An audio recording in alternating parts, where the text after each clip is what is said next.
औज़ुबिल्लाहिमिनश्शैतानिर्रजीम बिस्मिल्लाहिर्रहमानिर्रहीम। बेटा आप लोग सेकंड ईयर के बच्चे हैं और मैं हूं आपका टीचर एम ए रज़ा। बेटा आज आप लोग उर्दू में पढ़ेंगे इक़्तिबास की तशरीह में आने वाले हवाला जात। बेटा ये हवाले जो हैं इसमें कुरान भी हो सकता है, हदीस भी हो सकती है, मुहावरा हो सकता है, ज़रबुल मिसल हो सकती है और इसके साथ शेर भी हो सकता है। इससे होगा क्या, एक तो तशरीह लेंथी हो जाएगी, दूसरे नंबर पे बड़ी इफेक्टिव हो जाएगी, अफादियत वाली हो जाएगी, पुर असर हो जाएगी। बेटा देखिए आज हम चैप्टर 2 का कर रहे हैं, तश्कील पाकिस्तान।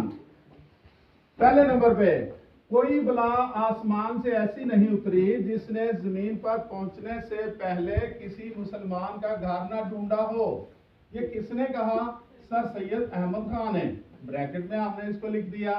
बेटा फिर आप थोड़ी सी तशरीह लिखेंगे और फिर एक हवाला वहां पे लिखेंगे, मेरा गुजर दिल्ली के चांदनी चौक से हुआ तो हर जानिब लाशों के अंबार थे। किसने कहा? ये लॉर्ड रॉबर्ट ने। तीसरे नंबर पे थोड़ी सी तशरीह फिर आप लिखेंगे और उसके बाद फिर एक हवाला दर्ज करेंगे। नंबर 3, मुसलमान होना जुर्म करार पाया।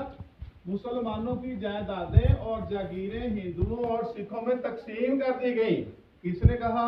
विलियम हंटर ने कहा।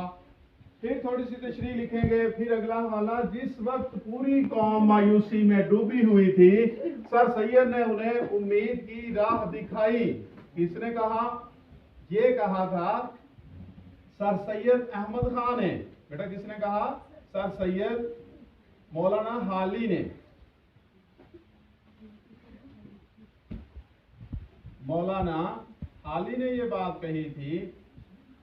फिर उसके बाद 5वें नंबर पे हमने एक शेर दर्ज किया है, उस हवाले से देखिए, परे है चरखे नीली फाम से मंजिल मुसलमान की, सितारे जिसकी गर्दे राह हो वो कारवां तू है। 6 नंबर पे, दिल के फफोले जल उठे सीने के दाग से, इस घर को आग लग गई घर के चिराग से।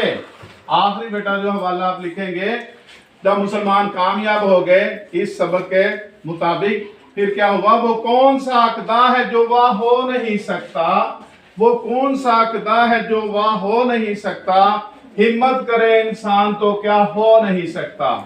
बेटा ये सारे हवाले याद करने की कोशिश कीजिए। अपने टीचर एम ए रज़ा को इजाज़त दीजिए।